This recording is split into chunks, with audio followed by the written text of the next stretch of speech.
There we go. Welcome everyone to the next of our Comrades Marathon webinars. It is amazing to be with you once again. I love the interwebs that we get to speak to Comrades runners, not just in every single corner of South Africa, but every single corner of the world as well. A very big hearty welcome to you. It is amazing to have you along for the ride this evening. I see lots of people are still clicking on, which is brilliant. And in the meantime, do let us know in the chat where you are joining us from. That's the first thing you need to tell us. Say, hi, it's Joe. I'm joining you from wherever you are at the moment. And tell us how many Comrades you've done. If you're a novice and this is your first Comrades, we want to know that. If you have done an up run and you're going back for your very first down run, we'd love to know that as well. And perhaps you're going for your green number. Maybe you're going for a double green. Who knows? We want to know. So pop it into the chat wherever you are watching this. And just a couple of shout outs to people who are joining us at the moment. We've got Louise who's joining us from the UK. Welcome, Louise. Nice to have you on. Henry's joining us from Rouville in the Free State. We've got Peter John August joining us from Cape Town, just around the corner from me. Cool. I love it. People joining us from all over. Glenn Morris is joining us from Cape Town as well. Glenn was at the roadshow at Constantia last Thursday as well. A brilliant roadshow put on by the Comrades Marathon Association. Kirsty's joining us from Swakopmund, going for green. How's it, Kirsty? Nice to have you on as well. We've got Kaylee joining us from Clarence in the Free State. Cool. People from all over. Keep those messages coming through in the chat. Also, if I can ask you a massive favor, we want to reach as many of the Comrades runners for 2025 as possible. So if you wouldn't mind sharing this link in whichever Facebook groups you're in, or if you're in a WhatsApp group for your running club, please do just copy the link of this live stream, pop it in there and say, come and join us. We have got so much great information to share with you this evening. You don't want to miss this. It could be the difference between you finishing or not finishing Comrades in 2025. We're going to share tons of gold nuggets with you this evening. And it's a very warm welcome if you have just joined us. Just to let you know who our panel is this evening. We've got Lindsay Parry, who's got a postgraduate degree in sports science. He's also the official Comrades Marathon coach. He's led athletes to 4 different Olympic Games, and for the past 25 years has been coaching amateur and professional athletes to PRs and podiums in some of the world's most prestigious races, has helped winners of the Comrades, more coached winners of the Comrades Marathon, and also thousands of back of the packers, just like me and many of you as well. Also a pretty decent run in his own right, a marathon PR of 2:45 and a Comrades best of 7:11. Lindsay Parry, nice to have you with us tonight. Let me unmute myself. Excellent to be here. Very exciting that we are now in March and the real training has begun. Yeah, absolutely. We're going to dig into the training in a lot more detail tonight. Also, a very warm welcome to Xoliso Mthembu, who is the social media and brand officer at the Comrades Marathon. She's got experience in marketing, communications, branding, and social media, both in corporate and non-profit organizations, and has experience in assisting and planning, implementing trail running and mountain bike events across South Africa, and is doing a sterling job on the Comrades Marathon roadshows. Xoliso is joining us from KZN this evening. Xoliso, nice to have you with us. Well, thank you, Brad. It is lovely to be here. Looking forward to a great evening with the runners across the world. Thank you. Absolutely. And then also a very special welcome to Nikki de Villiers, who has on the call as well. She seems to have just dropped off. She will be back in a second. Nikki graduated as a dietitian at the University of Pretoria, and she's completed a postgraduate diploma through the International Olympic Committee and a master's degree in dietetics. She's been working in the field of dietetics for around 20 years. And has been concentrating on sports nutrition for the last 14. She consults to various PSL football teams here in South Africa, professional rugby teams, and to the Comrades Marathon Association, as well as individual athletes at all levels. Nikki is super modest. She has worked with Olympians at the top level, right down to the rest of us, back of the packers at the Comrades Marathon as well. And Nikki is going to be sharing some incredible information with us this evening. And just a short note of, if you don't know who I am, my name is Brad Nadalt, and I'm known as the guy who lost the Backstreet Boy en route to running his very first Comrades Marathon. I've done 3 Comrades. I've run 5 Ironmans. And the good news is I don't have a marathon PR of 2:45 like Lindsay does. And it's more like 4:17. My Comrades best is 10:39. And I'm just going to be holding everything together tonight to make sure that it flows smoothly, asking your questions that you pose in the comments to our esteemed panel this evening as well. So please do keep those questions coming. We love questions throughout these presentations. The more interactive we can make it, the more helpful it is for you and for your running mates as well. And along with Lindsay, I also co-founded CoachParry.com. I think it's time to jump straight into things. As I said, questions, if you've got any, the chat is where you can post those. I'll be monitoring those throughout this evening, and we'll be getting to all of those as we go through. We'll try and answer as many of them as we can throughout tonight's presentation. But I think without further ado, let's jump straight into things. And I'm going to hand you over to Xoliswa and Tembu to talk a little bit about Comrades, what's coming up, what you need to know. If there's any changes from a housekeeping perspective. Xoliswa, it's over to you. Well, thank you, Brad. Hi, everybody. Welcome to the Comrades webinar. Just so you know, we are 94 days away from the race day, 8 June, Sunday, this year. So with that being said, there are a few things that I really like to get across to our runners. So to those of you that had opted for the 2 plan installment and the runners that had opted for the Runners Relief Fund, next week, Friday, March 14th, is the deadline for you guys to settle the payment, and those that have still outstanding supporting documents that they need to submit, please do so by Friday next week at before 4:30. So 14 March, before 4:30. Please make sure that you submit all the outstanding documents that are needed for the Runners Relief Fund, as well as on the following Monday, just after the deadline for the 2 installment plan and the Runners Relief Fund, the substitution period is going to open. So it's going to run from 17 March up until 15 April. So from 17 March to 31st of March, that's when the withdrawal periods open. So runners who wish to withdraw from the Comrades Marathon for the year 2025 may do so during this period from 17 March up until 31st of March. So after 31st of March, which is the 1st of April, runners will then open entries for runners to be able to enter. We will close entries on 15 April or when the cap is reached, depending on the number of runners that are going to withdraw from the race. So we really do urge runners to please make use of this period. Make sure that you enter if you didn't get the chance to enter when we opened entries last year. And for the runners that need to withdraw from the race, please do so between the 17th of March up until the 31st of March. And then on Monday, we did announce that the GEMS Comrades Disadvantaged Runners Program applications are open. So if you wish to stay at the Runners Village, please do email me at xoliswa@comrades.com to obtain a form, and make sure that you submit all the required supporting document with your form to make sure that this application process is smoother for me and you before the 16th of May. And then with that being said, I don't really like to take much time because I know that you're rushing for Coach Perry. So I'm just going to talk a little bit about our charity program, the Amabedi charity, which are 6 official charities that makes up the Amabedi charities for the Comrades.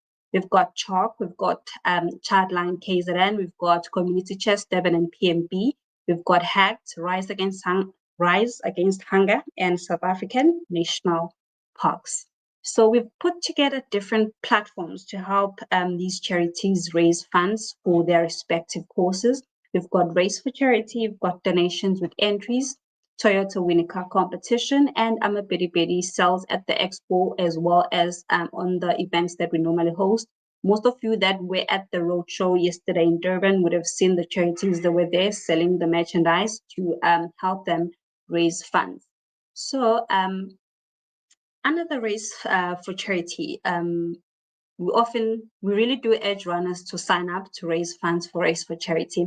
You don't necessarily have to raise 6,000, but if you raise more than 6,000 and get into the C, you will be able to get into the C badge. But you don't have to necessarily raise 6,000. You can raise any amount of money that you feel comfortable raising. You can do this by signing up for Race for Charity. I often get the question in emails, people asking me, how do I join the Race for Charity? So you go onto your EasyReg profile, you log in there, and then you go onto your Comrades entry. And under your Comrades 2025 entry, you will see where it says edit Race for Charity information. If you had previously clicked no, please click yes, and then you're going to pick a profile picture that you want to use for your profile.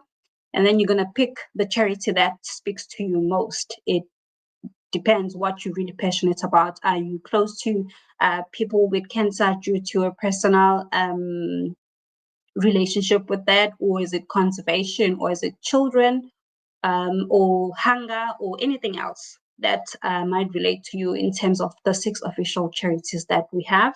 And then there's a little block in there where you can write the message to your supporters, asking them to support your initiative to help you raise funds for whatever charity that you are going to choose. So currently, I took the screenshots during midday today. It might be a little bit over this now, but currently under the Race for Charity, we've managed to raise over 1 million. We're aiming for 7 million, but we just hit a 1 million mark. And I'm super excited about that one. And all thanks to you. This is just Race for Charity. It does not include the tickets with the winner car competition, donations with the entries. It's just runners putting out they're putting themselves out there, asking the supporters, the family, the friends and colleagues to donate to their respective charities. And with that, I'd like to say to our top fundraisers, well done, guys. Keep pushing. And everyone else that has already signed up, well done. Keep pushing. I'm pretty sure we'll reach 7 million rand by the end of the fundraising cycle for 2020-25. So this is the winner car competition that is sponsored by Toyota I was talking about. So this year, Toyota has sponsored the 2025 Corolla Cross, and you can get the tickets through our website, or you can buy the tickets at any of our 6 charities at 50 Rand. And then the winner is going to be announced on race day at around 5 p.m. It's going to be live on TV. So please do go ahead onto the website and buy. Or if you come across any of our charities, please approach them and ask to buy a winner car ticket. These are the examples of the merchandise that we normally give to the charities to sell. Each year we try to make something new, something different and vibrant. But this is just an example of what we normally give to the charities to sell to the runners, to the supporters at the expo, as well as on the road shows. And right here, this is the overall. This includes donations with entries, the win a car competition tickets, the race for charity. So we more or less like 1.5 million, including all the fundraising platforms put together. This is how much we've managed to raise so far. So this is all that I had to say from my side. So if you've got questions, you can email info@comrades.com. It's going to get directed to the relevant person, or you can call our office or go to the Comrades website and look for whatever information that you are looking for. Thank you.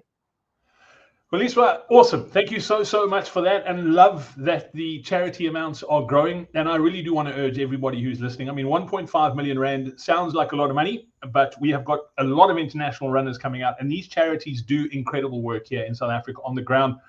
They literally every single Rand that they get, they put to work as hard as they can. So I really do want to urge everyone, in particular, the international runners coming out to South Africa, to really try and make a difference with their Comrades run.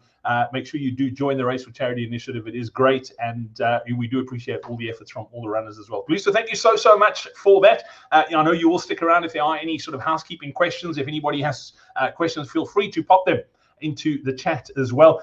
You're more than welcome to pop them in there, and we'll get you're most welcome, and we will get the team to answer those. Let me get our next speaker up onto the stage. I see we halfway through his slides already. Lindsay Barry, nice to have you on the webinar. If somebody has just joined us as well, Lindsay is the official Comrades Marathon coach, doing some amazing work, and has helped thousands of runners over the years get their Comrades medal. So, Coach, over to you. Some great questions coming through already. I'm going to hand the reins over to you. I know you've got a lot you want to get through to tonight, and then we'll get Nikki on to talk some serious nutrition stuff and really dig into how to make sure you fuel your race properly come 2025. But before we do that, we need to make sure we're training properly in the build-up.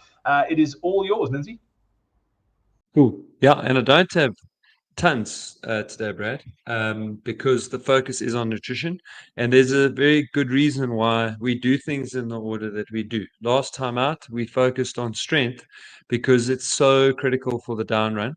And this webinar, we're going to focus on nutrition because, as I have discussed many times in the past, it's just such an important part of both training, recovery, fueling for training, and then for race day. And we want to give you plenty of time. So that is where the bulk of today's presentation is going to go to nutrition.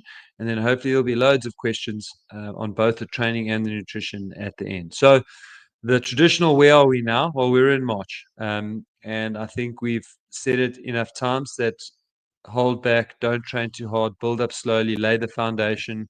Well, that's been done. Foundation laid, and we are now in March.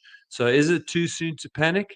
As my good friend Kirsten would say, it's never too soon to panic. In fact, I would go as far as to say that now is the right time to panic and make sure that we train properly. So I am going to go through a little bit of exactly what you should be doing now before I then hand over to Nikki to talk about the nutrition. Okay, so just a little recap of what it is that we are trying to achieve.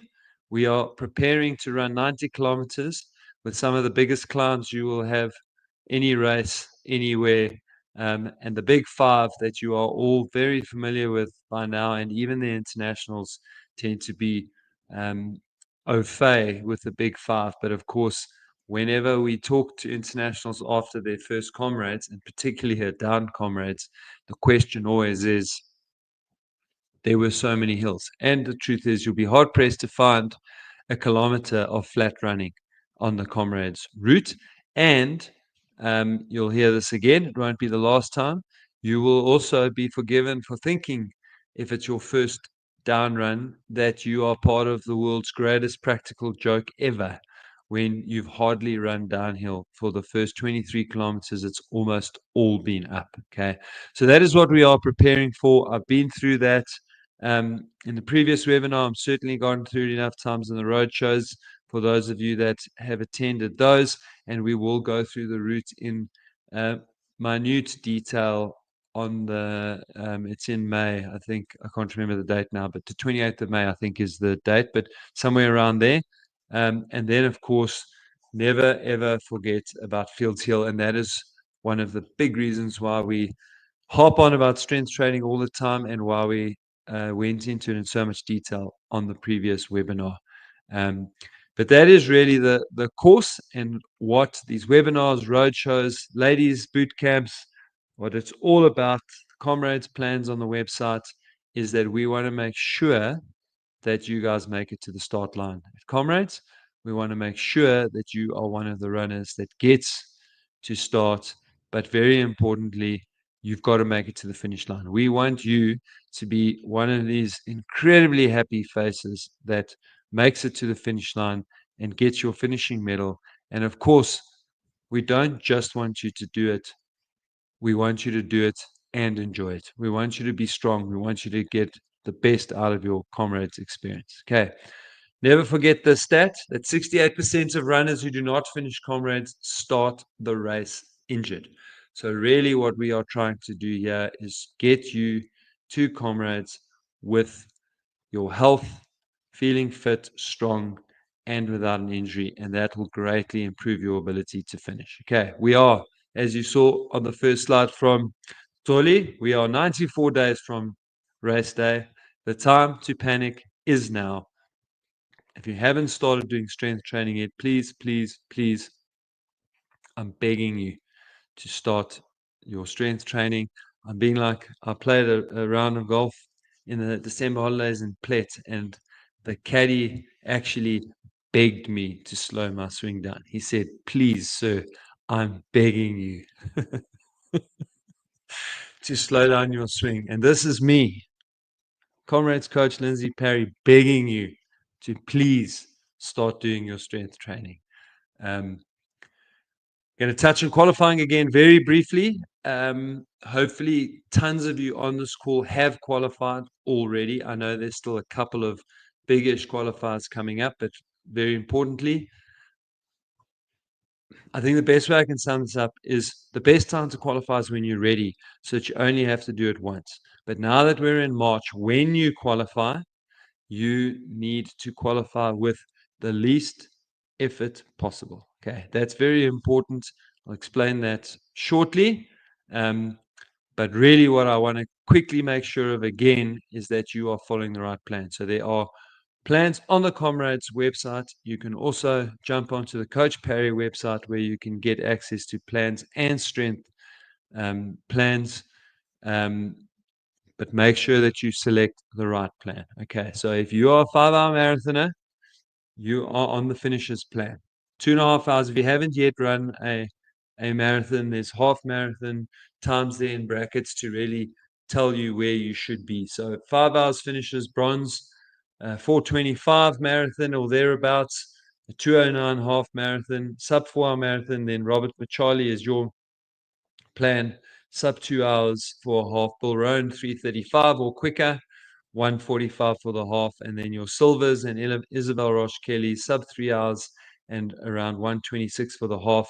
And of course the Wally Haywards, the Racing Snakes, the sub 6-hour finishes, 2.5 hours for the marathon or 72 minutes. So that is all stuff that you've heard before, and a very quick run through to remind you of some important numbers. So where are we now? We are building up steadily through this month. So you probably ended last month, if you're a finishers, you probably ended last month in the region of 40 to 50 kilometers per week consistently. Now we're going to move that slowly through March, probably going to get you to 55, 60 Ks a week. For the finishers, though, I'm not too bent on us getting all the way to 60, because what we want to do is be consistent. And then in March, we're going to do a longer run. In April, we're going to do a longer run. And in May, we're going to do a longer run. And so you're essentially going to have 2 weeks that are going to be in the 50 to 60 range, and then one big week, and then a nice recovery week. And that's kind of what it's going to look like. For the bronze medalists, we're definitely going to start hitting the 60K mark, a couple of weeks that are going to be higher than that. You might even settle somewhere around 70 to 75 Ks by the time you get to the end of March and we move into the peak weeks for April. For the Bill Rowan guys, you're going to be hitting around the 90. So you're probably minimum 80, but closer to 90 Ks by the end of March. The silver guys, you should be hitting the hundreds now for sure, and you will be hitting 120 plus weeks as you get into the final week of March. So that is the training that we want to be hitting. In terms of what we're going to be doing, we want to build strength. So for the down run, I like to be doing hill work now, really prepare you for the climbs in the first half. You're going to do 1,000 meters of climbing on the up run. So it's very definitely not just a case of downs. You are going to do the 1,700 meters of elevation loss during Comrades. So it's a net loss of 700 meters, but you've got that 1,000 meters of climbing. And so we are going to do hills, lots of hills and hill repeats through this little part. And if you can, do your long training runs on hilly routes now. They don't have to be super steep. Okay, we don't always have choice, but your preferred type of long run on your long run hill, sorry, your preferred type of hill on your long runs is a longer, more gradual climb. Okay, so you're looking, most of the climbs at Comrades are between 2 and 3%. So you want more gradual and longer hills. That's what you're looking for in your long runs. And then again, like, you might get sick of me saying it, but I'm not going to stop saying it until everyone's doing strength training, and I know you're not. So that's really where we want to go now. Okay, just a quick touch again on the qualifying and seeding. And really what I want to say about that is that I don't know what announcement is coming. I have an inkling what it's about, and I don't know when it's coming.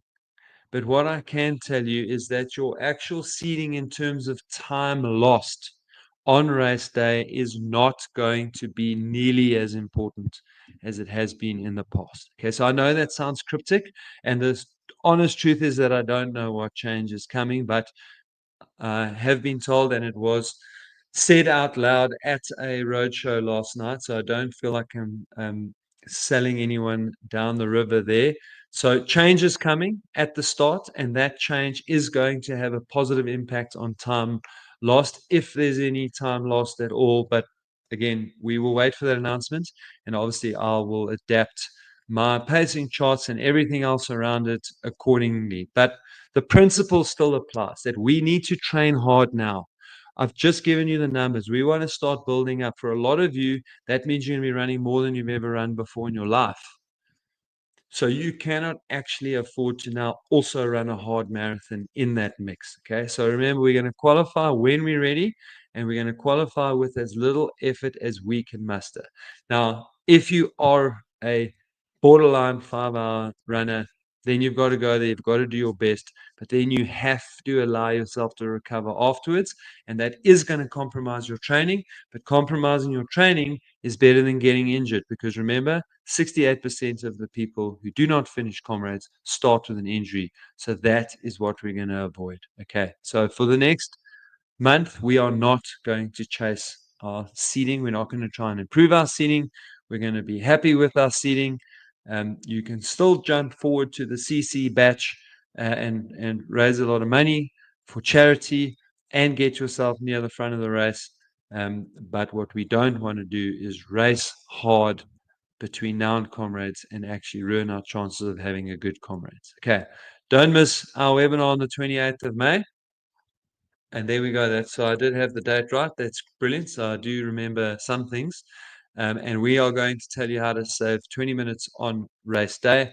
And that's going to be so important, because whatever announcement coming, however faster you can get across the start line, this 20 minutes will take all the pressure off you, so that you don't feel like you are against the cutoffs all day long. Okay. Right. I think that is it from me for this evening, Brad. We can get on to the next one. Awesome stuff. Brilliant. Lindsay, thank you for that. And I think there is a lot of great info. Lots of questions coming through. I'm going to shoot one your way if I can in the meantime.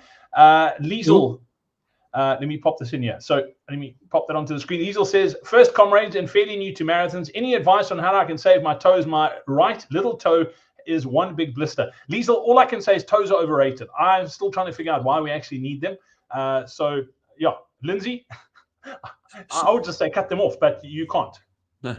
So look, if this is one of those that's quite specific, and in some ways it makes it easier. So if it's the right little toe, then it can very definitely be linked to socks. Some socks have got a tiny little bubble, almost like where they're seamed and tight, and that often is right on that little baby toe. Similarly, most shoes come in and curve inwards, and so the shoe might just be a fraction narrow for you. And so that's another thing you can look at. There are certain brands like New Balance that bring in different widths. So, make sure that the shoe that you're wearing, maybe you can get the same make model because you like it, but you can get it slightly wider. A half size is not only wider, it's also a little bit longer.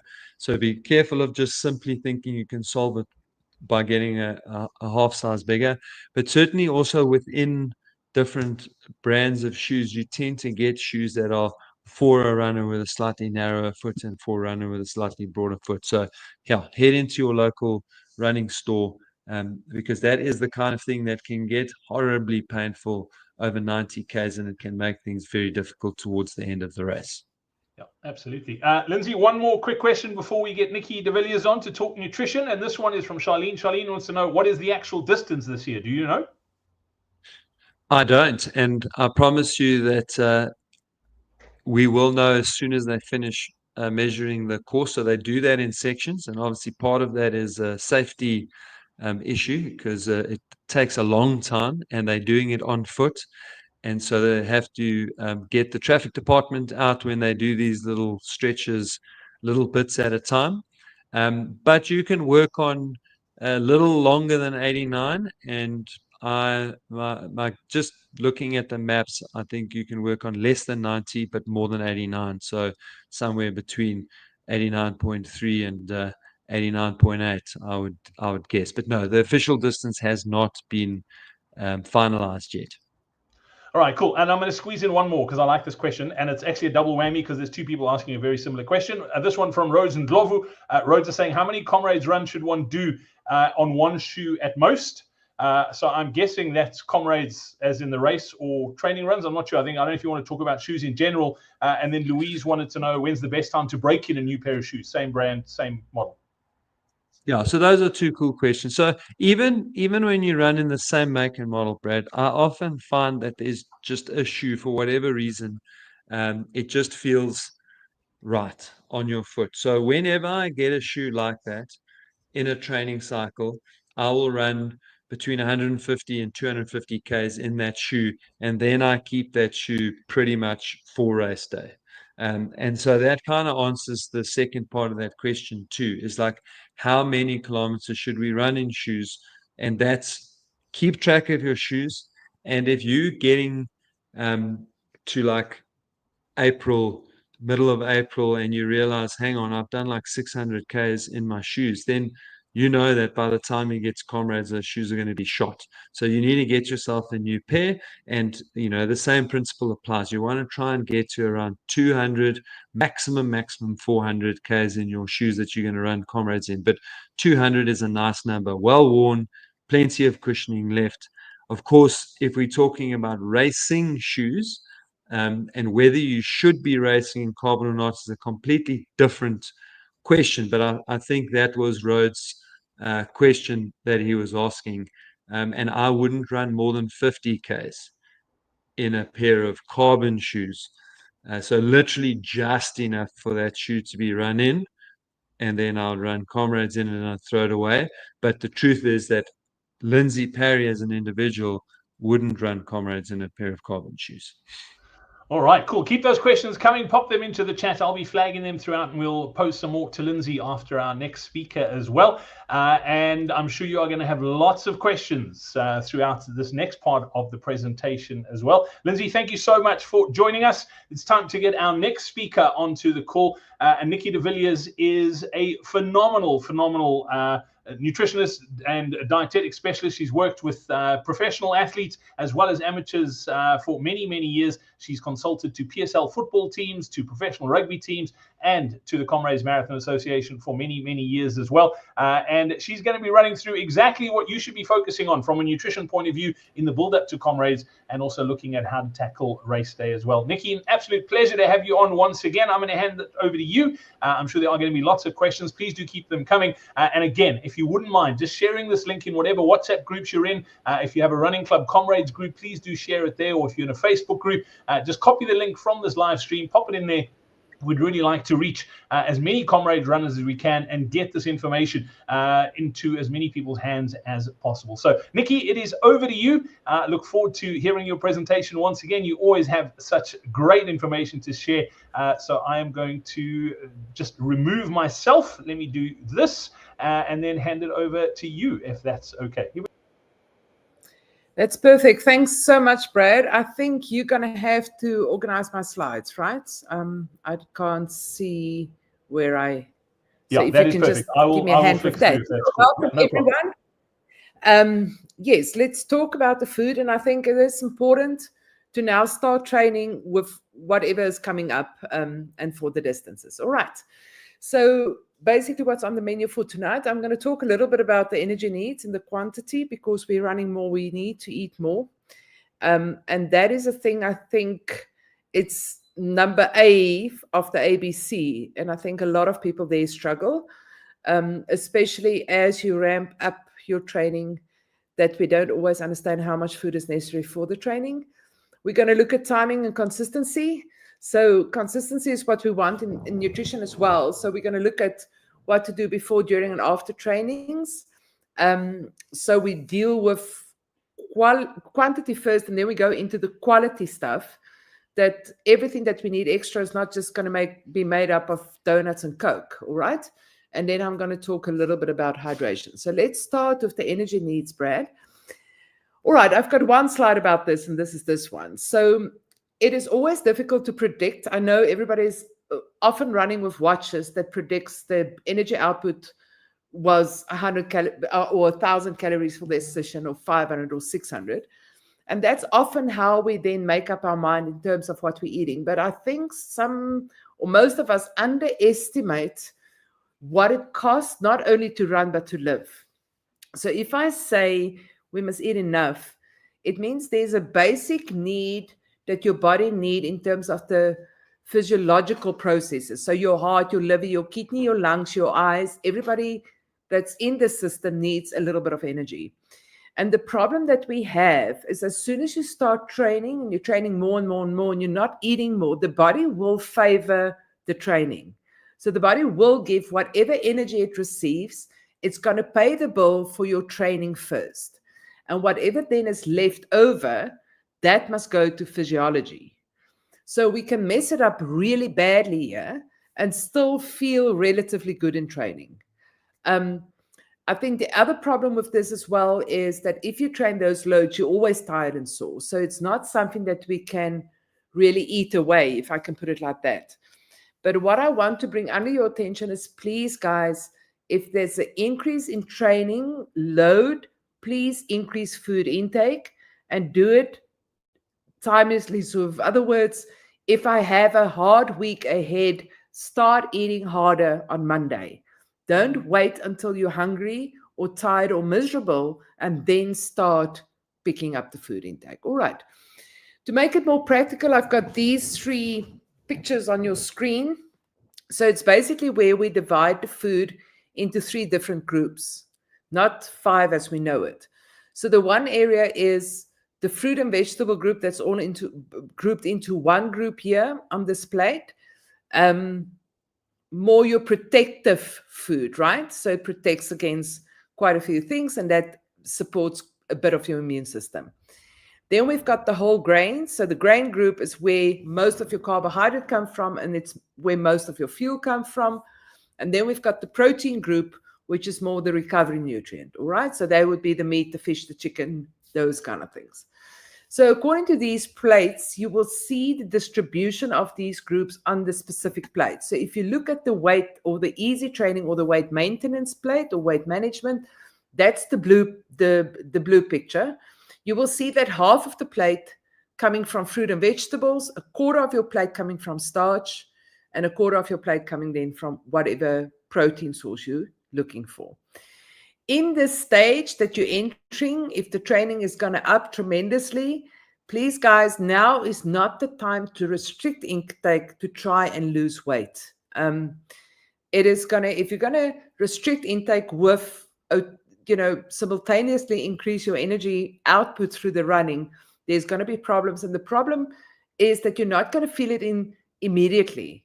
You're going to feel it in 3, 4, 5 weeks time, and then it's difficult to recover from that dungeon. If you look at the moderate training, you will see still the 3 groups, but now you will see that the grains or the starch part of the plate will increase. So we eat more from carbohydrate containing food. So more rice, more pasta, more bread, more cereal, more, any of the starches. You will still eat vegetables in every plate. You will still eat your protein. The protein part, the meat part stays the same. I know a lot of people think we need more meat to run with, but that will stay the same on the plate. If I say we need more of the protein, I mean in between. So we need to eat more often, some protein sources. And in this gray plate in the middle, you will see now the fruit has moved to the outside of the plate. And this means that now we start eating a little bit more regularly, not only the 3 meals, but we start eating in between snacks. And then if you look at the hard training or any kind of race day that you prepare for, you will see that half the plate now is allocated towards the starches, which is your main fuel food. You still have a quarter of the plate being your meat part, and you've got a quarter of the plate being the vegetable part. And important when introducing these plates or when interpreting this message, this picture, that we do it beforehand. So you do eat or change your meals according to what you're going to do, not in terms of what you've done. That is also sometimes difficult because not a lot of people will think of, I'm going to run 12 Ks today or 14. I mean, you're at a stage where, you know, a light run is 12 or 14 and a better run is, you know, 21. So therefore, when you run a 21 or 42, then sometimes we do think, okay, it's going to be hard. Let's eat an extra. But if you do day by day training, we often don't.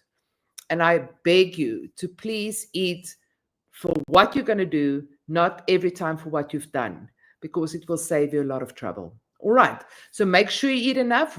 How would you know? If you're losing weight, you're under eating. If you are constantly craving stuff, especially sweet stuff, you're properly under eating. If you're consistently so sore that you have to give off sessions, you're properly under eating. And if you're tired and miserable 100% of the day, I'm not talking tiredness necessarily in training and only in training, but tiredness, you're sitting at a desk and you're falling asleep. You're sitting in, you know, you're falling asleep behind the steering wheel, those kind of things. It is small indications or red flags that there is maybe something wrong with the nutrition. All right, let's move on. Brand, if you can move on for me. So what is going to fuel the run? So what must we eat more of? I think according to those plates, you know, the answer is quite simple. If you look at what you use during training, you use always a mix of carbohydrate and fat and a little bit of protein. If I can relate the fuel sources as follows. So carbohydrates, see it as your jet fuel, the fat as the diesel tank, and the protein as the emergency fuel. So what it means is, again, you should think of what I'm going to do in the session and fuel accordingly.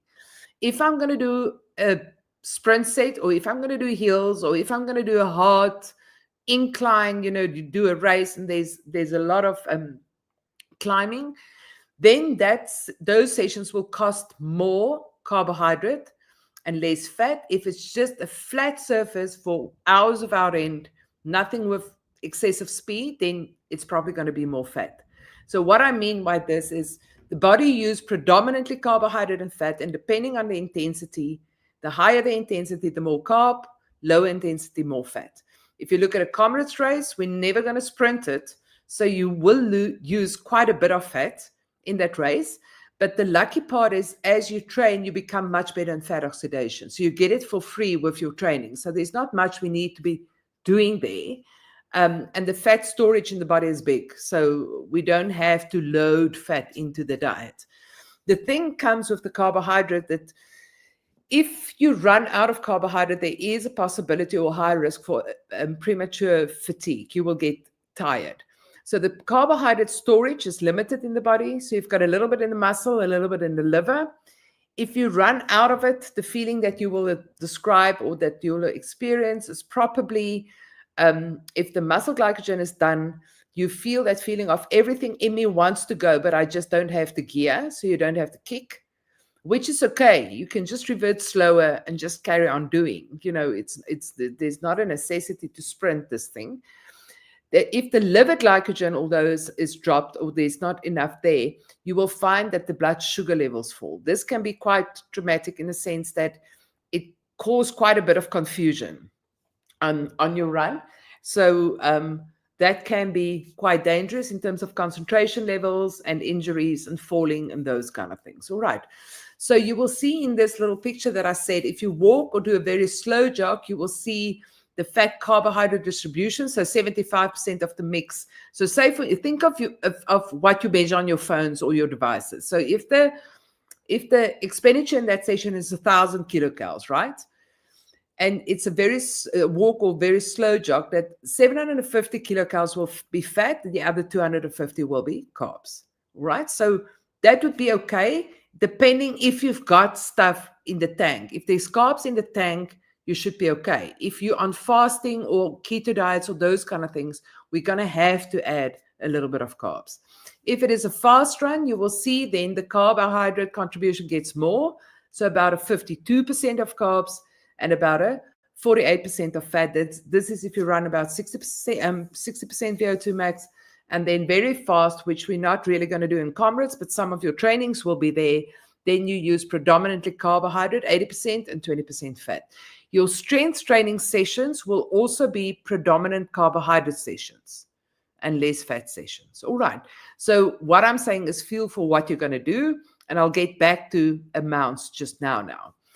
As I said, fat is not that necessary to, no, you're good to go. You can move on. That necessary to fuel. So if we then have to do a pre-race meal, the main issue with the pre-race meal, we want to fill up tanks so that we know we've got a glycogen tank somewhere that's going to work for us, although it's not big, but we want it filled. We want to make sure there is carb available whilst I'm running. We want to make sure that I don't get hungry whilst I'm running. And we want to make sure whatever I put in my stomach does not upset my stomach whilst I'm running. And all this recommendation is especially towards the carbohydrate intake. So you will see in the illustration here with the, what color is this? Red bars, that we usually have a carbohydrate intake that 4 hours, if you're going to eat 4 hours before you go out for a run, the gram of carbs should be 4 grams per kilo. I'm coming to the real deal of it. 3 hours, 3 grams per kilo, 2 hours, 2, and so forth. So most of us, I mean, if you run in the morning currently, you're not going to be waking up at 4 hours prior to. So you're probably going to be in a 1-2 hour bracket. So 1 to 2 grams of carbs per kilo. If you look at the pre-event that I put in there for you, the table, the gray table on this, you will see this. I worked in a person that weighs 65 kilos. So an hour before, we want about 65 grams of carbohydrate to go in. So that would be equal to a banana, a cereal bar, and about 200 mils of fruit juice. If you eat 2 to 3 hours before, you can see that now we work with about 2 to 3 grams of carbohydrate per kilogram. Okay. Do we need to be this pedantic about measuring stuff? We don't. I put it there so that you can see that a half a slice of toast is not going to carry you to 21 kilometers. I know you can run on a half a slice of toast, and I know you can finish 21 Ks on a half a slice of toast. That's all good. But you should think that at the cost of what? And that at the cost of what is often the recovery. And because you're in a heavy training load, we want to recover well so that we can keep on training in the program. Otherwise, we fall behind and we get too much nerves going on. So for now, what I would say is, as I said, I know you can run quite a distance without food, but wake up in the morning and before you go and run, eat something. It can be small. It can be half a cup of juice. It can be half a banana. It can be a rusk. It can be a cereal bar. Or some of you can stomach a whole bowl of oats or a whole bowl of cereal. That's okay. But always remember that you're not only fueling this run, you're training your gut to be able to accept whatever's coming in before your races as well as before the Comrades race. If you're never going to train it and all of a sudden you eat before your race, there's a definite risk that you will feel uncomfortable. All right. So these are the numbers we're working towards. For now, have a carb source before you go into your run, most of your runs. Okay. Next slide. If you then look into during the run, so now during the run, what's going to cause fatigue? Either we're going to run out of fuel, which is then the fuel, the glycogen in the liver or the muscle that I spoke about, or often there's a dehydration component. If I talk about nutrition now, not other things, all right? So during your run, you should start to fuel, especially the long runs, and at least one other run. Okay, so the weekend runs or the long runs is going to really be fueled as if you're going to run a race, and then at least another long or another run throughout the week. And you should fuel those that's at race pace as well, because that's at the end of the day what you're going to do. All right. So if we then make recommendations in terms of how much, it's not about gram per kilogram, because our guts basically is the same size for all of us. Doesn't matter what your size is in body weight. So here we work with gram per hour intake. Again, remember that little calculation that I spoke about? If you burn 1,000 calories during your run and you run at a 60% VO2 max, it was about a 52% carb and a 48 fat or thereabout. All right. If you make that little calculation, you will see that your run probably cost anything in between 60 and 90 grams of carbs per hour. Do we have to eat it? No, because there is in storage. So that's not, you don't have to eat the whole 90 gram. But I want you guys where you are now to start off with getting 30 grams of carbohydrate per hour in, all right? Every hour.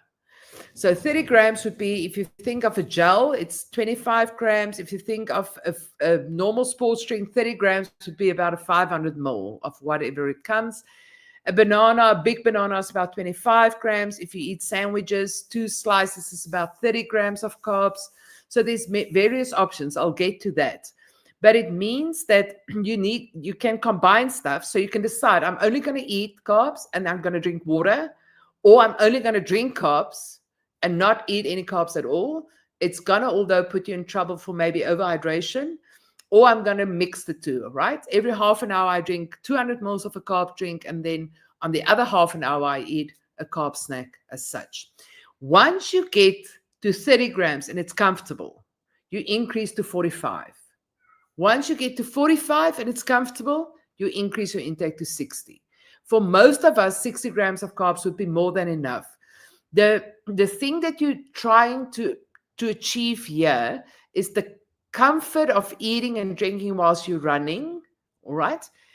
The gut training, with other words, that the stomach is comfortable what you put in, and that we will then eat and drink in the front part of the race when we still can eat and drink, because there will be a time when you run Comrades that you will not be able to eat and drink, okay? I don't wish it upon you, but there will be a time. And once you get to this time and you did eat, thoroughly or drink thoroughly every, hour, then you're usually okay to set in cruise mode, go on your diesel tank and cruise home, right? But if you're going to wait too long, or if you from the start cannot get these volumes in, it's going to be a very, very long road for you, a very long day on the road. Not necessarily, I'm not talking about time, I'm talking about how you feel. And it's not going to be that enjoyable. All right. So we're really going to work for trying to at least get to 60 grams. The only way in which you'll be able to do it is when you train it. There's no other way. And all of us feel pretty crappy when we start this. It's really hard to eat and drink if you don't feel like doing it. All right. Next slide. Should it be gels, drinks, bars, or chews? I don't care what carb source it is. It must be easy for you, first of all, to carry. Rice cakes doesn't have a lot of carbs. So if you're going to do rice cakes, you're really going to have to carry loads of stuff in terms of volume of stuff. So think of that. Think of what is available on tables so that you don't necessarily have to carry everything. All right. And then think of something that you can get in throughout hours without it. If you're battling now to get in 4 gels in a marathon, there's no way you will be able to get gels as your only fuel on Comrades. And that's why you also don't need a trailer full of stuff. You need 2 or 3 things which this is working for me, and it's always been working. I can get it in when I'm tired. The sweetness is not overpowering or overwhelming, all those kind of things. So be practical, practice what you're going to do on race day, start early, be consistent in what you're doing, and please be flexible. Sorry, that's just my clock. So on this slide, I gave you indications. So sports drink for, it's about 6 to 8 grams of carbs per 100 mils. So if you want to get to 30 grams of carbs and you're only going to use sports drinks, you're going to have to drink 500 mils every hour.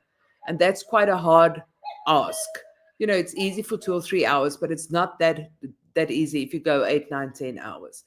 Banana, 1 to 1.5 bananas will give you 30 grams of carbs. A gel, 1 to 1.5, depending on which gels you work with.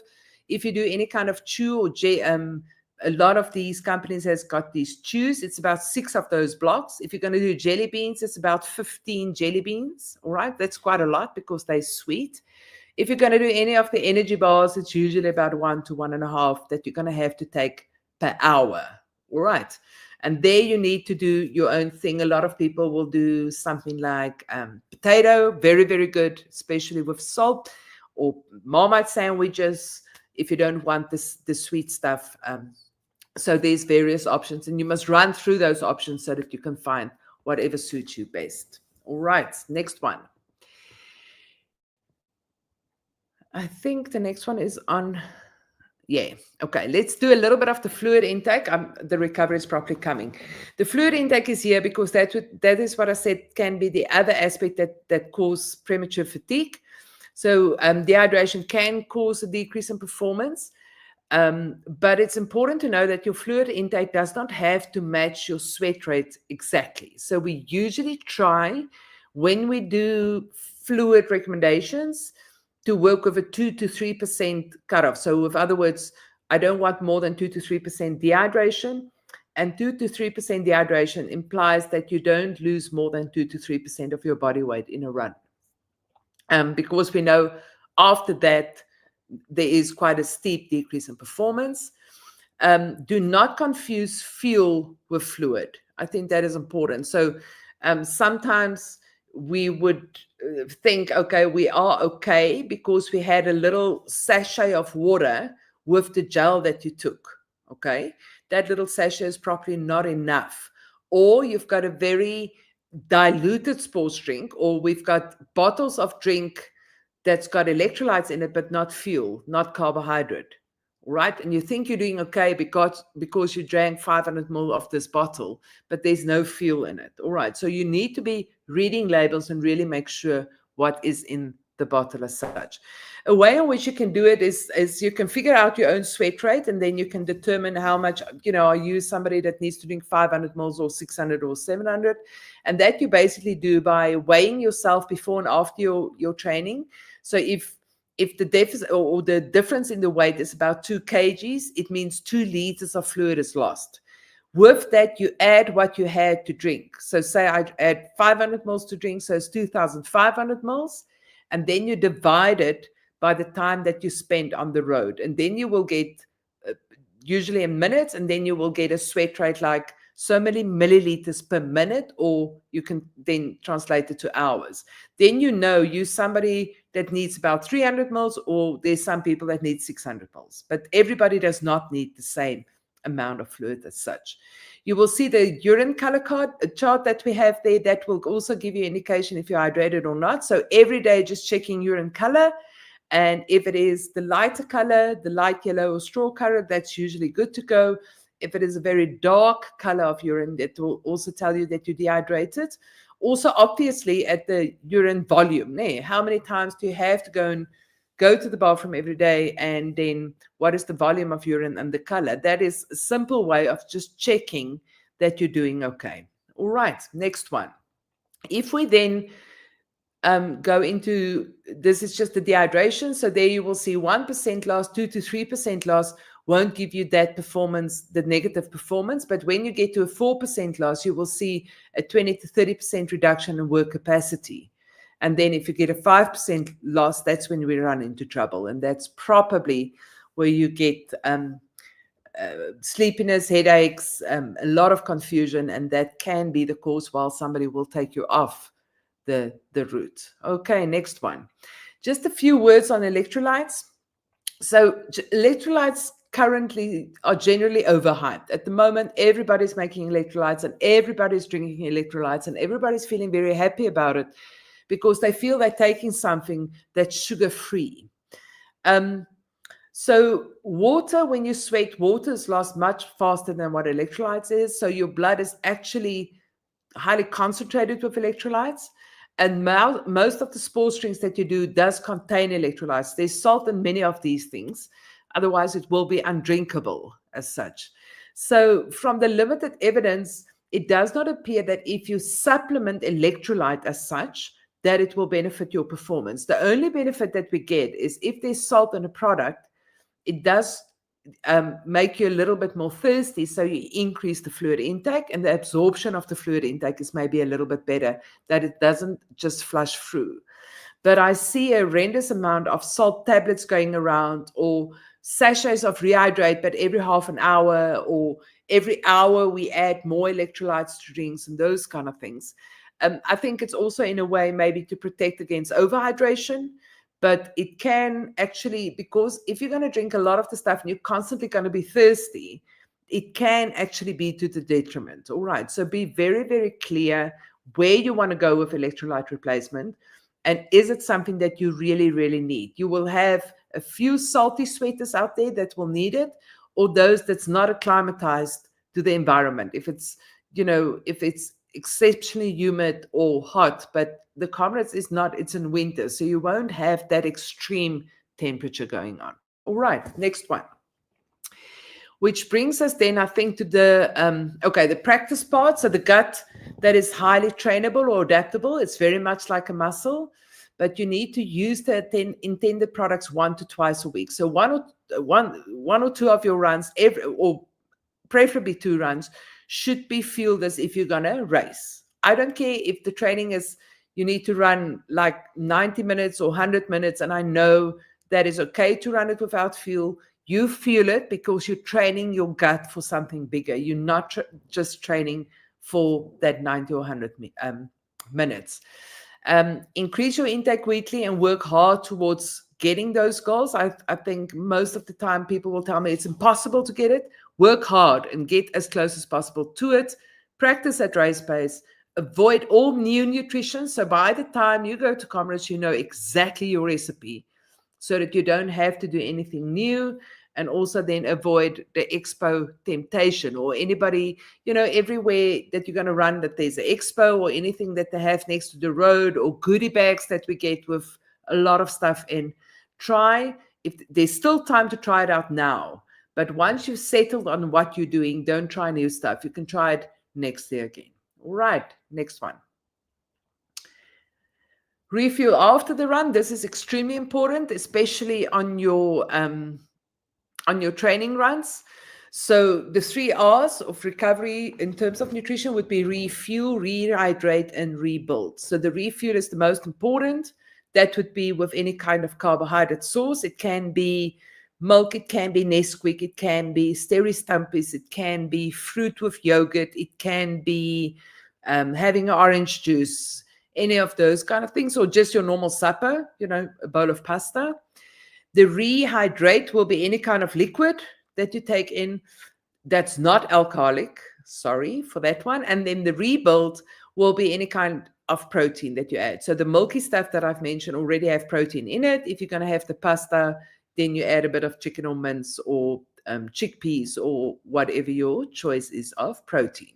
So again, if you work with a 65 kg person, the indication is 1 gram per kilogram carbohydrate thereafter. So that will look like a cup of milk with 4 tablespoons of Nesquik. You get a new Nesquik on the market for those of you that haven't seen it. It's called Spoonfuls, all right? 2 tablespoons of raisins, 2 tablespoons of nuts, and that should give you a recovery. Do it as quickly as is comfortable, but if you can, preferably within 30 minutes after you stopped your run. Next one. So this is a few ideas for the recovery meal. So it's milkshake or fruit smoothies or flavored milk. Breakfast cereal and milk usually works well for me. I can eat cornflakes any time of the day. A sandwich with a protein filling and then a sports drink, or you can have fruit salad with yogurt or custard, or crumpets with peanut butter and grated cheese. So whatever is practical and whatever is something you like and that you can get in, it needs to happen. So it must be something that clicks every day. All right, next one. I think that was all, yes. I probably left out the slide on competition or race days, but I mean, it's just a replica of what you're doing in your training. It's more of the same. So that should give you more than enough to train with and to prepare with. Thanks so much.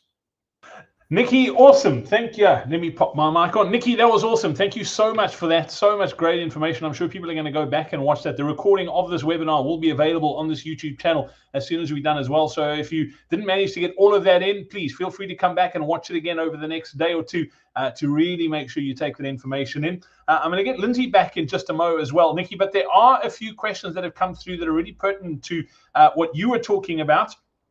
And one of them has got to do with overhydration. And this one is from Philip Woodendall. Philip saying, there was mention of overhydration. Please, can you explain how this happens on a race and how do you avoid it? What's the alternative? And I think a lot of people worry about dehydration, Nikki, but hypernatremia is probably more dangerous if I'm to believe what I'm told. Yeah, Hyponatremia is more dangerous because it can actually cause brain swelling, and that can cause death. So the hyponatremia or the overhydration refer to, think of you diluting your sodium levels in the blood. Okay, and sodium is extremely important to control the pressure of fluid around the membrane. So if you're going to overdrink, you dilute it, and then there's a lot of fluid that will move intracellular, and that can cause that the cells are actually swelling. And that is quite dangerous, especially if it happens in the brain. So the main reason for this is overdrinking. So usually it's difficult to find, am I overdrinking or not? Because sometimes some of us, when we get tired, we drink to feel better, all right? And sometimes even the tiredness can even be alleviated by just walking, slowly, just a walk strategy, and then you start running again. So to try and avoid it is to, obviously, I would do a sweat. I would weigh myself before and after some of my runs to see if I'm overdrinking. If you're overdrinking, your weight is going to increase. Okay, you will feel puffy sometimes. You will feel it on a watch, maybe that's getting more, tight around your arms. You can do so so that's the one thing.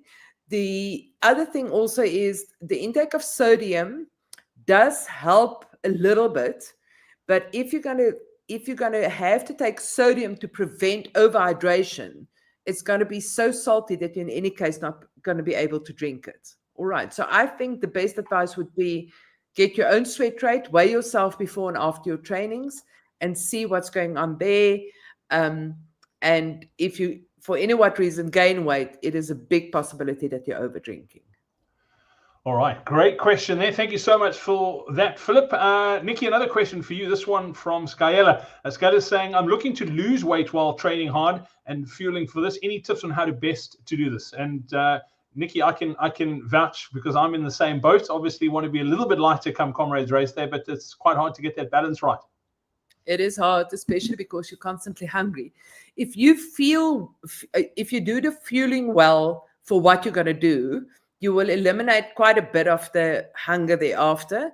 And I think the other thing as well, especially with sweet cravings, if you're somebody that craves a lot of sweet stuff, if you put sweet stuff in your training set, with other words, you train with carbohydrate drinks, or you train with chews or jelly sweets or those kind of things, it does make the craving for sweet things much, much easier. If you are looking to manipulate macronutrients to try and lose weight, I will increase the protein intake, limit the carbohydrate intake, but you feed carbohydrate around your training. Make sure you eat a carb before you go and train. Make sure there's carbs in your training set, and make sure your recovery meal has got carbohydrate. And then the rest of the day, increase the protein maybe. So have a big piece of chicken with salad or vegetables. In between, eat protein dominant snacks, like something like, a little bit of nuts with a fruit, but not double sandwiches or cereal bars or those kind of things. And then the next meal, again, some vegetables with a protein portion. I would be cautious about this because in order for you to lose weight, you need to be in a negative energy balance. And if you're going to be in a negative energy balance, it means you've got a negative energy store. So therefore, if you're not going to fuel your trainings well whilst you're doing this, because I think a lot of people, the first thing they want to give up is the sports drink and the during training, and I want to try and fast it, and you're putting yourself up for failure, because tonight it's chaos, because then we want to eat everything that's around. So we end up eating huge suppers, but we do a fasted run. So you're basically not losing weight, and you're also not doing your run any favor. All right. Mm-hmm. So eat well around the run and rather decrease throughout the rest of the day. Yeah, Nikki, I have to laugh because this is the classic Comrades conundrum. You can't decide if you're still hungry or if you're hungry again. That's the sort of balance that we're always fighting, I think. I'm bringing Lindsay back in here because I'm not sure which one of you can answer this next question. But a couple of people have asked this, and it is from Carl Erasmus. What fuel is supplied on the run? Obviously, there are a lot of aid stations, Lindsay. What sort of stuff is available on the course, and what should you bring yourself? I don't know, Nikki, if you know, or Lindsay, who wants to take this one? I know the answer to that, and they will release it kind of on a table by table, much closer to the race. But essentially, Thirsty is the race sponsor, so that's pretty much the same as Powerade, Energade, Gatorade. So those kind of drinks, if you know those, Thirsty is pretty much the same. So Thirsty water, potatoes, bananas, oranges, jelly babies, jelly tots, little sandwiches, potato chips, as in crisps for the English on the call, Michal, which is a traditional South African or African drink. Um, they normally have two flavors, vanilla and something else. Can't remember the other one. And they'll have Coca-Cola.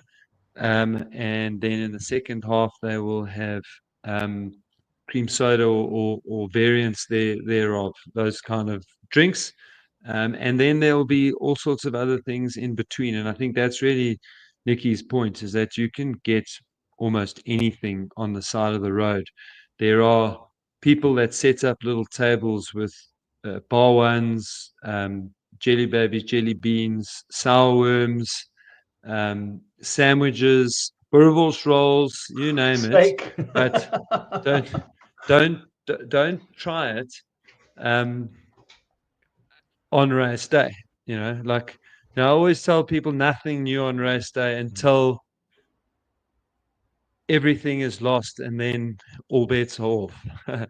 But certainly don't try something while you're feeling relatively okay still, and then it completely ruins the good thing going. But I mean, you can get Chelsea buns, donuts. I mean, I'm just trying to, but in terms of what the race will supply, it'll be the things that I went through. So little sandwiches, potatoes, bananas, oranges, potato crisps, Thirsty, Michal, and in the second half, cream soda, etc.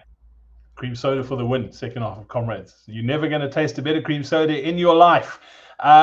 This is the $1 million question. We get asked it all the time, and I don't know if you each want to add a little bit, but Martha wants to know, what can I use for cramps? So I've answered this question so many times, okay? But what I realized actually is that we can train better, we can do the strength training, we can do a run walk strategy. So those are the preventative things that you can do to try and stop the cramps from happening. If you are someone who always cramps, you can try, cramp not, cramp start, electrolyte things. But we know from research that's very, very few cramps are actually caused from nutrition. But once you are actually physically cramping, then there are a few things you can try, and they effectively disrupt neural transmission. And so in effect, they try to not destabilize, that's not the right, disrupt. They try to disrupt the muscular contractions, and that is things like Rennie's, pickle juice, capsicum. So at the moment, the one product that I know is worth trying is called Cramp Fix, and that is pure pickle juice, basically. So those are things you can do while you are physically cramping. You can try and block up those beta gated channels to stop the muscle contraction from happening. It's not going to get rid of the cramps, but it will reduce the severity of the cramps. But in terms of what can you do about cramping, it's fuel well, because it is part of that cramping mechanism is 100% fatigue. So fuel properly, take lots of walk breaks, do your strength training, and prepare as well as you can. Cool. Nikki, I don't know if there's anything you want to add to that? No, I think Lindsay covered it. It really is boiling down to that. Cool. Question here with regards to sort of training your gut and stopping to having to go to the loo. And obviously there's two parts to this. If you need to wee, that's one thing. But if you end up with runner's trots, as they call it, what can you do to sort of make sure that things go according to plan with your gut on race day? Yeah, gut is quite unpredictable, Brad, and running does increase, decrease the transit time, so that running is one of the things that we prescribe for constipation. So it is going to be hard to try and reverse it. I think it is important to train the gut beforehand so that the gut knows what's coming in, so that you also know how your gut reacts towards stuff. I think that is extremely important.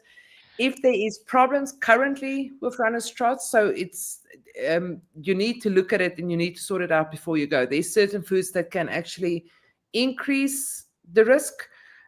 Caffeine being one, excess magnesium being the other one, fiber component, for some people milk, for some people excess fructose, and a lot of the time also concentrated carbohydrate stuff. So we take gels, but we don't take water with it. That can cause the gut to really, be uncomfortable as such. So there's a little bit of a list that you need to tick off. You also must play with timing in and around when to eat before you go and run. At the moment, I'm struggling, or most people that struggles with runner's trots at the moment will then run without eating at all. So that's not going to work on Comrades Day. So we need to bite the bullet, and now is the time to struggle and get over the struggle so that you're comfortable for the day of Comrades. We don't like to drink stuff to stop the gut, like Imodium or those kind of things, because there's always, it's a muscle relaxant type of, there will be negative consequences towards it. If there is no other way, then it can be an option, but then we would like to work with a medical practitioner with that. But sort it out now. And a thing that can really work well for a gut is a product called Smecta, but it's a soluble fiber product, or you can use a grated apple. So peel an apple, grate the apple, let it becomes nice and, brown. Take 2 or 3 big spoons of that before you go out for a run, because it got pectin, so it settles the stomach. And you also get these puree fruits, like a purity sachet, like a baby food apple sachet, that sometimes also can be beneficial if you struggle with gut discomfort. That is super, super interesting, Nikki. All right, just a couple of resources that I did want to share. If you haven't checked them out yet as well, Lindsay and I do a series of podcasts every single week where we talk you through your training. The podcast is called Down. It's available on all podcast players, wherever you listen to your podcast. You can scan that QR code right now and you can subscribe absolutely free, and we'll guide you through your Comrades journey right up to and beyond race day. So if you haven't subscribed to that podcast yet, please do. We also publish the video version on this YouTube channel. So make sure you hit the subscribe button and the notification bell so you don't miss any of those. If you need help with your training as well, grab our Comrades Marathon Roadmap by scanning that QR code on screen right now, or just head over to coachparry.com/comrades-marathon-roadmap. You can get access to that right now as well.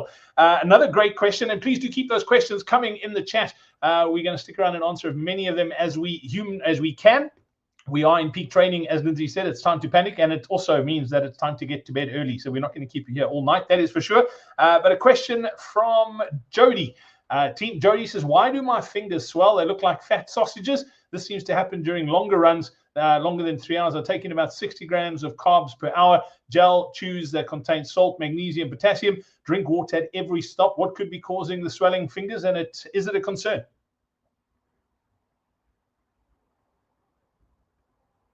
Who wants to grab that one? Sorry, I'm muted, but that felt a little bit like exactly what you were describing there, Nikki. So yeah, I think if you can more or less just reiterate what you were saying earlier about hyponatremia, but that really does sound like one of those early signs. Hmm. Yeah, so I would be careful in terms of what we spoke about, overhydration or hyponatremia. So my first stop would be weighing yourself before and after.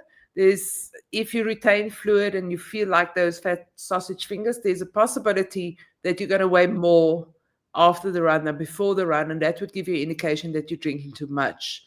Then you need to sort out, are you drinking according to a schedule that somebody has signed up for you, or are you drinking according to thirst? Because if you're drinking according to thirst, there's not a great risk that you will overhydrate unless, as I said, sometimes when when we're tired or fatigued, the fact that we drink water actually, in our mind, we think we're alleviating fatigue, and it's not a real thing. It's just, it causes you to stop, and therefore you rest a bit. But it is something to be concerned about. I would be concerned about it if I were you, and I would definitely start off by just, do your own sweat rate, weigh yourself before and after, see what's going on, and from there, rather work out a plan that's more specifically towards you. Cool. Awesome. Thank you, Nikki.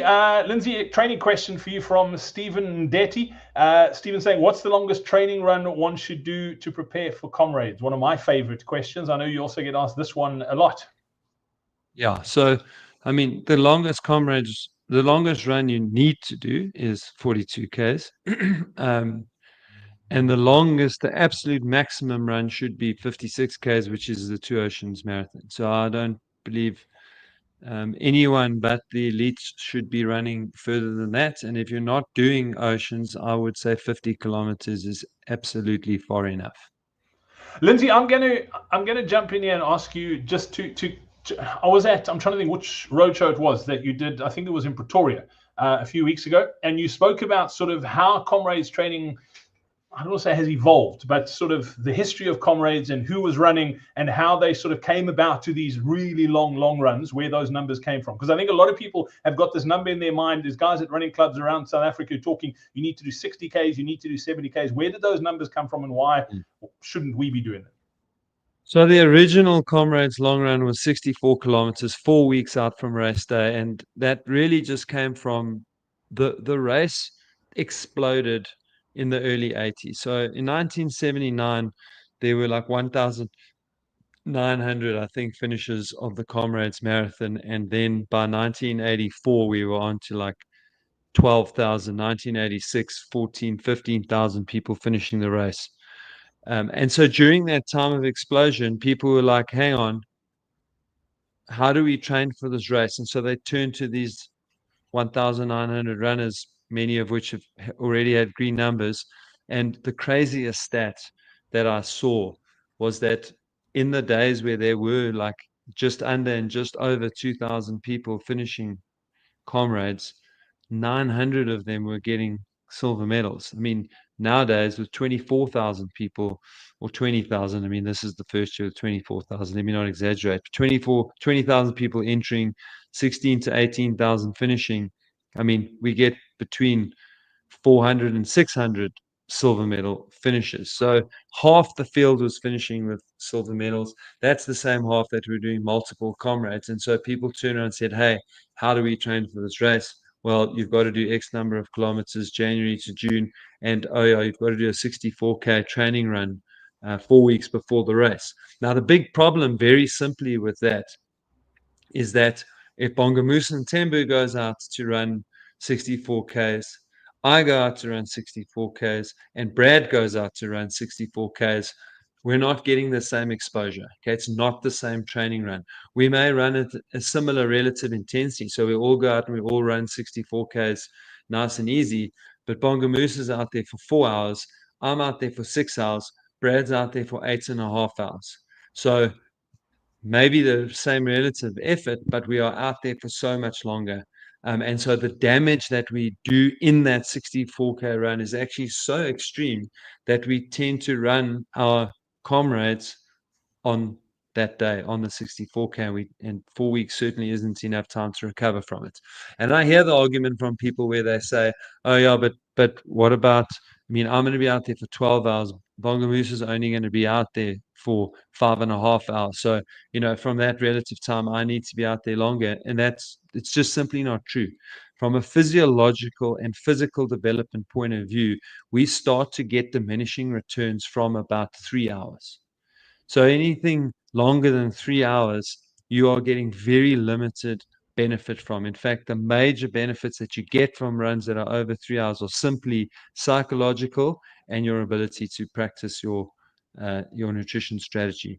So it's just not worth doing those longer runs. You're not getting out of them what you think you're getting out of them. In fact, that probably by doing too many of them and doing them too long, you're probably harming your ability to do well at Comrades. Yeah, I think that really does explain it. I mean, I've been working with you for many, many years, and I think it was 2 weeks ago Thursday when you told that story. I was like, the penny dropped for me, and I think it'll drop for a lot of people when they hear that. Another great training question. So, Linz, this is for you from Charlie. Charlie saying, is it better to do 2 big double days, like a 35 morning, 15 in the afternoon, or one long run of 50 to 55 Ks? I just find the 55K long run takes too much out of me. So, Charlie, in just from the way you framed that, for you, 35 in the morning, 15K in the afternoon, absolutely is fine. So there's plenty of evidence to suggest that splitting up training runs is just as beneficial. And as I said just now in my last answer, that the biggest benefit of putting it together and doing the 50K in a row is the psychological and the ability to practice nutrition for long periods of time. But in terms of preparing you for Comrades, physically, splitting that run up is absolutely fine. Cool. Great question. Here's another one for you. This one is from Sonki. Sonki saying, I'm training for my back-to-back, but I'm finding it really challenging and feeling a bit demotivated. Is this normal, or could it be anxiety setting in? Look, it could be both, and it is a little bit normal. I'd be interested to know what you did post Comrades, because I often find second year ultra running is a little bit tough, and part of it is because a lot of people don't take long enough time to recover properly after Comrades, and so they kind of get back into training when they're a little bit tired, and it just kind of feels like you're stuck in a rut and you can't kind of get to where you were last year. Everything feels like a grind. It feels harder than last year. And that can definitely eat away at your motivation. And then I often find the kind of, it leads to a similar kind of place, but the other extreme is that second year ultra running's easy syndrome, where you just don't train nearly enough. And so when you get to the races that you used to do and they don't go nearly as well, and you start to worry about what's coming for Comrades, and the solution isn't to train really, really hard, but it's just to get consistent and build up slowly. But the anxiety is kicking in, and we know that anxiety robs you of motivation. It pushes, it causes procrastination. I think maybe that's the right word. So it could be both of those things. Right, I love this question, Lindsay. Samantha is asking, can we change socks, shoes, shorts during the race? One thing I know you can't change is you can't change the runner that's running in those short shoes and socks. So the gear what's your take on the gear? You definitely can't swap runners, unfortunately. No, 100%. I mean, to be honest, it's really not the worst thing in the world. I would do it, where you've got someone that can help you so that you can do the changes quickly. But in terms of chafing and blisters and feeling good and your feet feeling good, absolutely. Just, make sure that all the stuff, the new stuff and the stuff that you start with, is all stuff that you've run in and tried before. So there's absolutely no problem. Look, there was 1 year where I was going to change socks. And quite frankly, when I got to Umla, it was an up run. And when I got to Umlaas Road, I just looked at that bag with my socks and I was like, nah, I'm not sitting down to change anything. And I just kept on going. So you also just have to be open to the idea that when you get tired, sore, and grumpy, sometimes you just get into the mindset of, no, I just want to get to the finish. Thank you very much. All righty, cool. Lindsay, this question always pops up this time of the year from Gordon. Do you recommend the 3-in-1 race this weekend? Brad, I've got a very funny story for you. The organizer of the 3-in-1 is looking for us.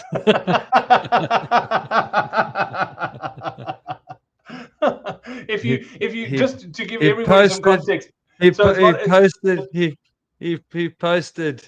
posted on our podcast this week and said, "How can I get hold of Coach Perry?" All right, just so that everybody's in on this inside joke, we spoke about it on Monday's edition of the Down podcast. So you can scan that QR code and go check that out. But Lindsay, in short, What are your thoughts on the 3 in 1 and why? No, I think it's important to give it context. No, so listen, it's a as standalone events, the 10K, the half marathon, the marathon, they are great events. I don't want people to not go to Cosmos, but I do not want anybody doing all 3 races in one day. Okay, so it's very simple. It's not complicated.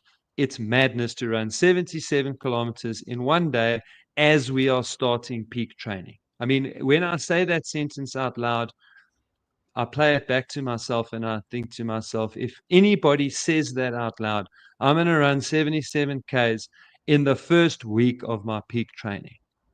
There's nothing logical about that. And it leads to a lot of runners being injured and not being able to train for Comrades. So if you haven't qualified yet and you're using Cosmos as your qualifying run, fantastic.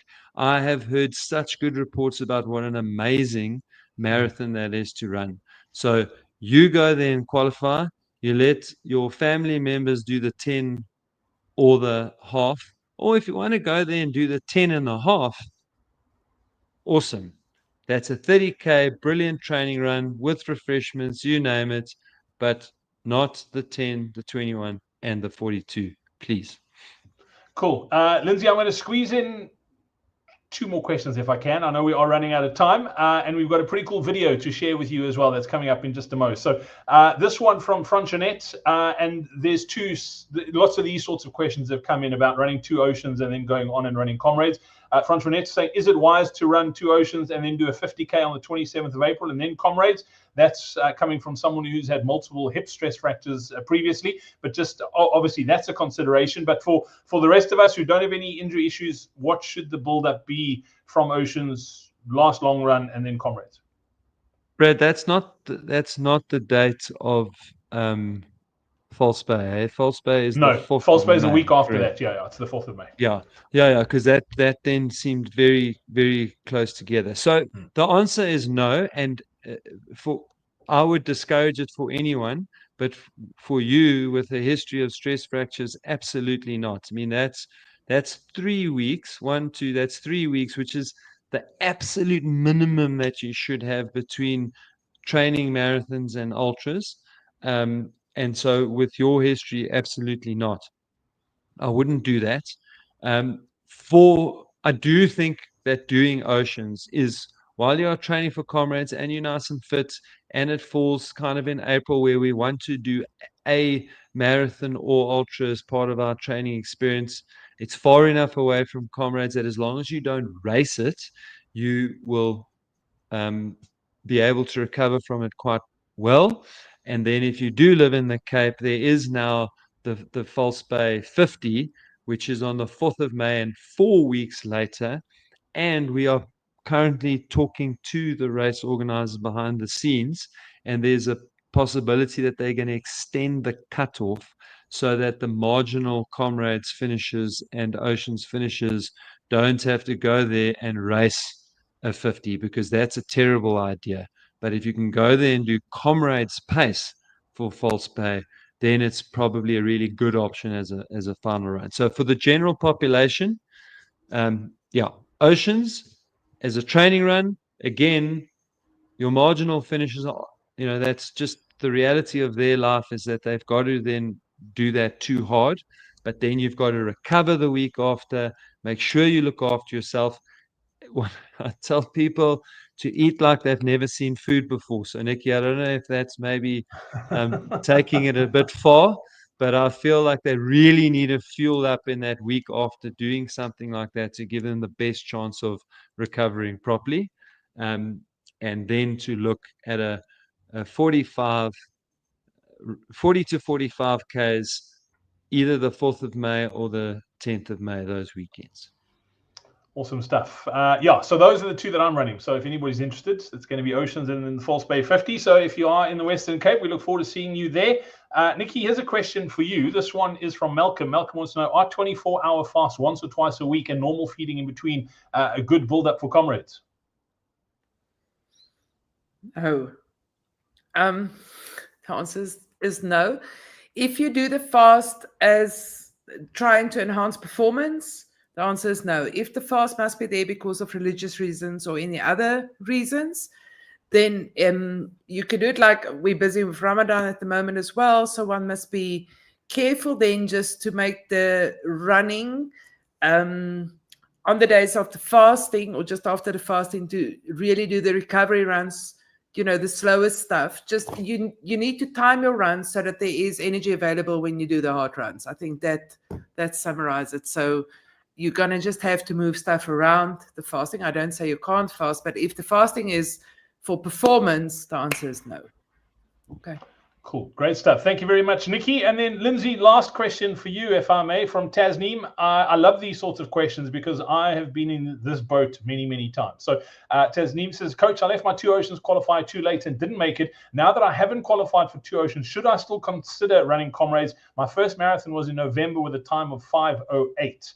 What advice can you give to Tasneem and to other people who are in this sort of boat that are marginal but haven't qualified yet? Is it too late to carry on and run Comrades? So Tasneem, if you left it too late, as in you just didn't run a marathon, then I would say no, you're okay. And at 5:08, you don't have to improve much at all.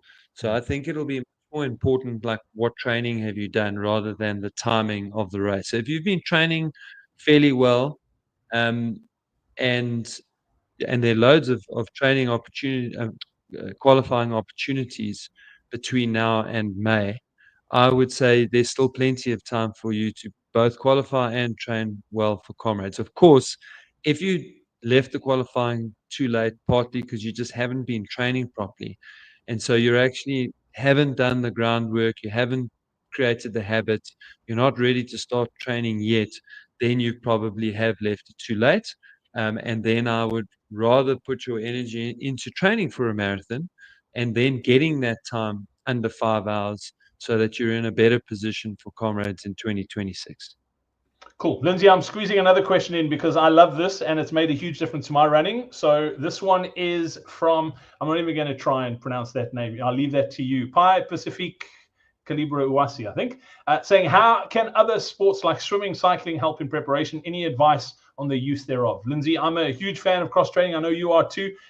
For folks who are thinking about adding, is it worthwhile?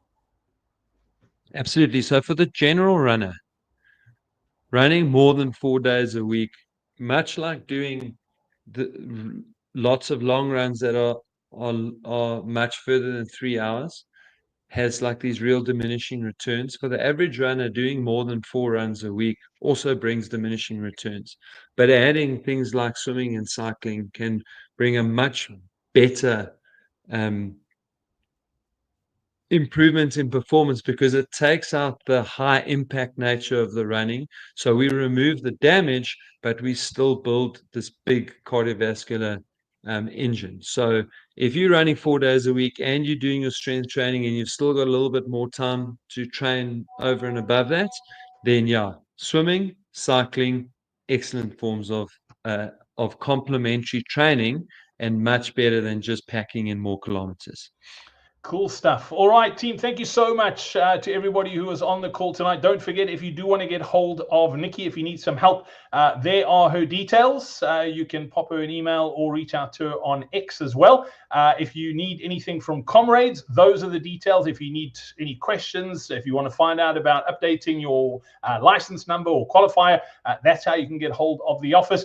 And then don't forget as well, if you'd like to check out some of the resources that we've got for you on coachbarry.com, specifically check out the Down podcast. You can scan that QR code. Please do make sure, and I'm going to ask everybody now, Lindsay and I were actually chatting about it the other day, less than half of the people who watch our Comrades videos aren't subscribed to this channel, okay? We put out Comrades content every single week. If you're not watching it, you are missing out on getting your Comrades medal. So make sure you hit that subscribe button right now. It is on screen. Just hit that button and you won't miss out on anything. And if you need help with your training, time is nigh, okay? It's time to panic, as Lindsay said. If you are stressing and you're worried about finishing this race, we can help you. Check out the Comrades Marathon Roadmap to scan that QR code right now. And we have helped thousands of people get their Comrades medal over the last decade and a bit, and we'd love to help you get yours. So check out the Comrades Marathon Roadmap as well. Thank you very much to Nikki de Villiers, Koliswa Mtembu. Thank you so much to you as well from Comrades, and the coach Lindsay Parry.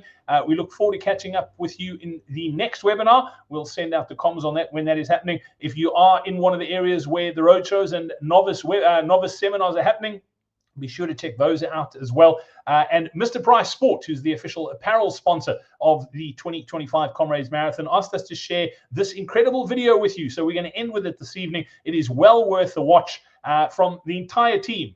Here, we look forward to catching up with you again soon. Stay safe, happy training, and we'll chat soon. Cheers, everyone. Bye-bye.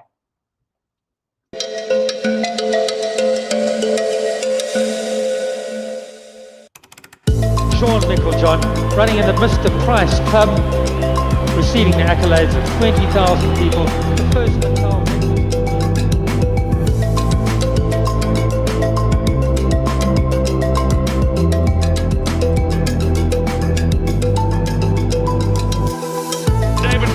South African smashes the Comrades record of 5:18.12. Just an exceptional performance from David van Diemen.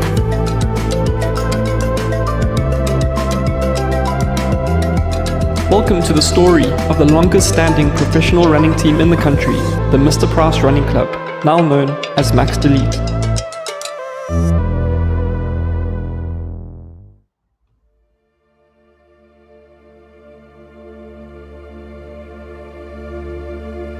Mr. Price, as a group, and the Comrades Marathon goes all the way back to 1995, where Sean Meiklejohn walked into the offices and said, if you sponsor me, I'll guarantee you that I'm going to win the Comrades Marathon this year, and you'll have your red and white branding all over the TV. And that's exactly what happened. Next year will mark 30 years of involvement with the group and the Comrades Marathon. Back in 2003, Gwen van Lingen, who was a former Olympian, 2 Oceans winner herself, she was the manager of the Mr. Price running team, and I was tasked with turning the team from fully Russian to proudly South African.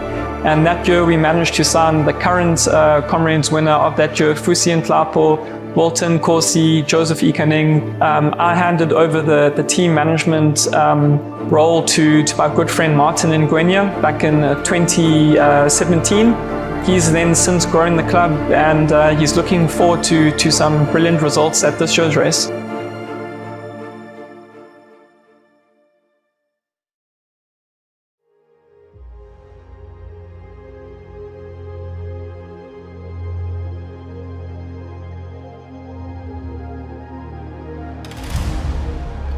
In 1995, Sean Meiklejohn walked into the offices of Mr. Price with a bold proposition for the then MD Alistair MacArthur.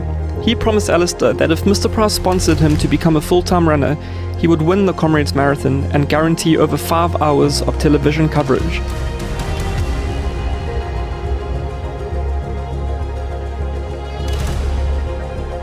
True to his word, Sean won the race, making Mr. Price's debut in the Comrades Marathon with a victory. very little now stood between Sean Meiklejohn and his first Comrades victory. Sean Meiklejohn running in the Mr. Price Club, receiving the accolades of 20,000 people, the first Natal victor since 1979. And at last a smile. Was it the victory, or was it his wife standing at the finish line, pregnant with their first child? A happy day for the Meiklejohn. Russian runner Alexei Volgin also finished third that day in a Mr. Price vest. The following year, Dmitry Grishin clinched another victory for Mr. Price, setting the tone for a legacy of excellence. By 2006, the club had achieved an incredible milestone: over 100 Comrades Marathon top 10 gold medal finishes. During this time, Mr. Price became the official RT sponsor of the Comrades Marathon, handling all timing, RT and entries infrastructure, ensuring the smooth running of the event. Legends of the sport and the Comrades Marathon, Elena and Olesia Nogalieva, also known as the Russian twins, dominated the Comrades Marathon for many years. While they did run for other teams at times, most of their victories were in the colours of Mr. Price.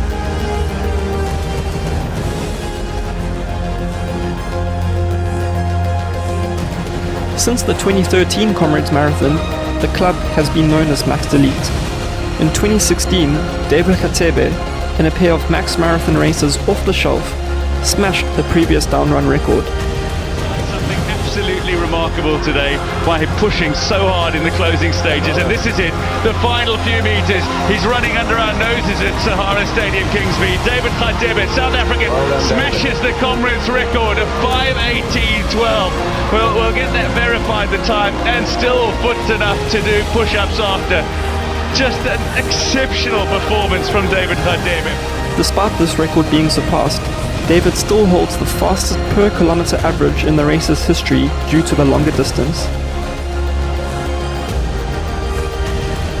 From 2020, Mr. Price Sport became the official technical apparel sponsor of the Comrades Marathon, creating merchandise available to all at the expo and the official well sought after Comrades Marathon runners race tee. Partnership we are really proud of. For us, it's two iconic brands coming together, two iconic South African brands, and actually two iconic KwaZulu-Natal brands coming together. So we're the official technical sponsor of the Comrades. We like to call ourselves your training partner. We've been able to offer our runners and the supporters a wide variety of product, everything from your apparel to your footwear, to all your accessories, to the supplements you need. So there is so much to choose from. And for every purchase that is made within the Mr. Price Sport brand, whether it's a store or whether it's the Expo store, it does go to our Mr. Price Foundation, which does amazing work in the communities, not only in schools, but also creating jobs. And if you look at the Comrades Marathon and you look at Mr. Price Sport, we're really about giving that opportunity to the everyman and to the elite athletes. So yeah, it just seems like a match made in heaven. Since becoming a bigger part of the partnership, the brand have had activations at the Comrades Marathon Expo and the Mr. Price Sport Water Table, which has become a runner's favorite over the last 3 years. The heart of the Max Elite Running Club lies in its runners and the rigorous training camps. Here, athletes prepare for the grueling race, supported by dedicated managers like Martin and Gwenya. Here is a look into the life of the runners and their training leading up to the big day. This is Martin Gwenya from Mr. Price Sport, the Max Elite team manager. We are here in Underberg for Comrades Marathon, and we are here with our guys training in the high altitude. We've been coming here for more than 10 years. We're familiar with the place, and it's easier again to come in the place where you are familiar with, especially with the road when you're training. So it makes it easier for the guys, even if the car is not there for seconding, because they know the route now, they know the place. If you remember, there are lots of guys that were running for the club that won races training here in the same place. I won't mention names, but there are lots of guys that the previous winners of Comrades, they are coming in the same camp. This place is very good for anyone who wants to do Comrades. 2 months, full 2 months now, then I think you'll be happy for that. The camp is very important to build the team spirit and then tackling with ourselves for the way we are going to run. Before we run, we sit down and then agree with the pace that we are going to use that day. And then for the whole week, we know exactly what the mileage that we are hunting for. Then as we are diva, so even the pace it will be diva, but at the end of the day, we'll achieve all the goals that we need to achieve.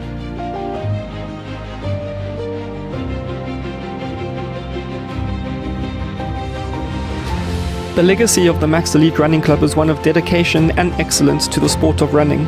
Here's to many more years of success and unforgettable moments.